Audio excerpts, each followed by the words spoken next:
Меня зовут Анна Прокопьева, ученица 2 Б класса. Это моя любимая книга «Друг детства». Она очень интересная. Рассказы Виктора Дракунского. Тут есть 5 рассказов. «Друг детства», «Заколдованная буква», «Сверху вниз наискосок», 3 место в стиле «Баттерфляй», «Он живой и светит». А мне из них понравилось «Он живой и светится». Там мальчик ждет свою маму. К нему подошел мальчик, его зовут Миша. Он трогал самосвал, и он хотел взять самосвал, и они поменялись.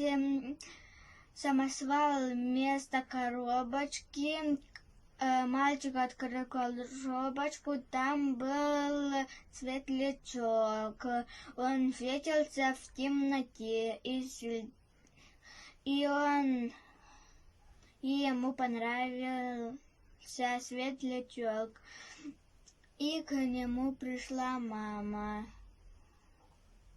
Конечно, я тоже хочу увидеть светлячка. Спасибо за внимание.